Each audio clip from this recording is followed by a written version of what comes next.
We're back with Lauren Sefton, Associate Director of Admission from Rhodes College in Memphis, Tennessee. And now we're going to hear a little bit about Rhodes' application process.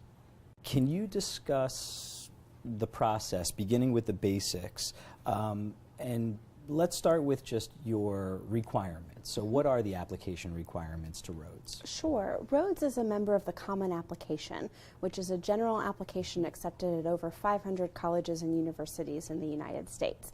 Basically, the Common Application is a time saver for students. Every single college or university that a student is applying to wants to know your name and where you're from and your address and your extracurricular activities. And so you're able to put that into one document and hit submit and send it to all of the schools that accept the Common Application that you're interested in applying to. So we accept the Common Application. We have a supplement that's Rhodes specific, where we get to ask questions that are specific to our institution. We have the school report form, secondary school report form, or the report form filled out by your counselor recommendation, one teacher recommendation, your high school transcript, standardized test scores, either the SAT or the ACT, and then if English is not a student's primary language, we ask for TOEFL or IELTS scores. And then we also require the certificate of finances for every international student. Next, could you outline the basic process and the deadlines for us? Sure. Rhodes actually has 4 deadlines for admissions.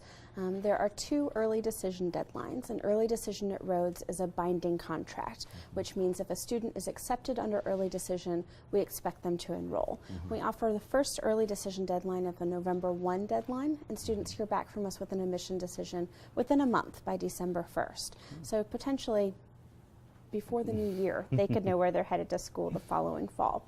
And then our second early decision option is a January 1 deadline. And for students that maybe didn't know that Rhodes was their top choice earlier in the fall, that gives them a little bit more time to pull that paperwork together. And again, they'll hear back from us within a month by February 1st.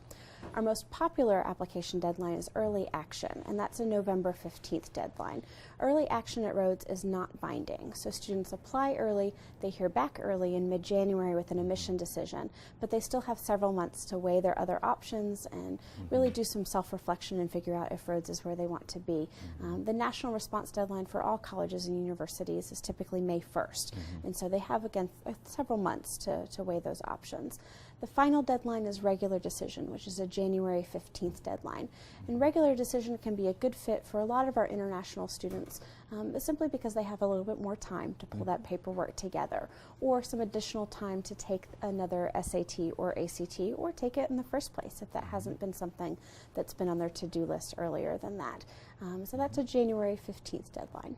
So you touched on this a little bit, but as a school with 4 different deadlines, that can confuse international students at times. So what advice do you have for an international student who's trying to decide between early decision 1, early action, early decision 2, or regular decision?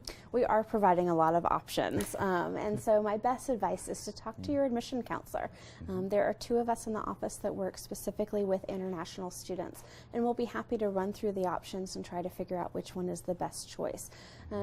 Simply, if Rhodes is your number 1 choice, or if any school is your number 1 hands-down choice, you're willing to commit, you're excited to go there, you know that if you got into every school that you were applying to, Rhodes is where you'd be, then early decision is a student's best option. But for many of our international applicants, they don't have that certainty of heart because they haven't been able to visit a campus, any campus really. And so for many of them, they're going to wait and do a non-binding commitment. And then it just comes down to a timeline, usually. Early action versus regular decision is more about providing students with a decision earlier on for early action, or giving them a little bit more time to pull everything together for regular decision. Depending on a school's home country's school calendar, they may prefer to wait with regular decision if perhaps they haven't been able to show exactly the kind of grades they'd like to demonstrate to a college or university in the admission process. Maybe they're a little bit of a late bloomer and they're just now recognizing that they really do love to learn. If they want to be able to show that senior year progress, regular decision, a January deadline, gives us a chance to see senior year progress, at least in the beginning of that senior year. Now, for some countries, the school calendar doesn't mesh up with that, and it wouldn't make a difference. But for a few, that can be helpful to see that senior year progress during regular decision. Otherwise, my advice is to go early action, at least at Rhodes. It's nice to have that decision in your hands by mid-January, and at least you know what your opportunities may look like moving forward. And it's quicker to get the paperwork off your desk and onto mine that much sooner. Lauren, are there certain requirements or pieces of the application that tend to confuse international applicants? And if so, can you explain those a little bit more? One document that we require our international students to submit that we don't require from our U.S. citizens to submit is a certificate of finances. And this is a document that provides verification of their financial circumstances and what can they afford to put towards their college education and where are those funds coming from. It could be from parents' savings, it could be from a student's job, it could be from parents' paychecks. Usually it's a combination of all three, and it lets us know that they can afford to be in this country. The certificate of finances is something that's required by every single college or university in order to issue a visa document to study in the United States. What can be very confusing is different colleges and universities ask for that certificate of finances at different points in time. And so at Rhodes, we ask for the certificate of finances at the point of application. It's part of our application materials, and so it's important that that comes in as a deadline in the same way that test scores or your common application has to come in by the deadline in order to be evaluated. And so it's important, I think, for international students to recognize that that document is going to be required, but may be required at different points in the process depending on the schools that they're applying to. Another point of confusion oftentimes happens with international students about the score reports.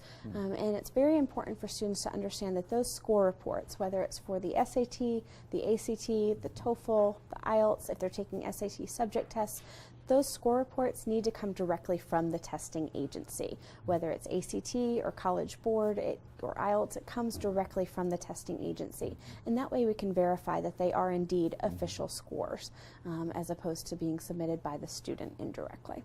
And we'll be right back with more from Lauren Sefton about the evaluation process.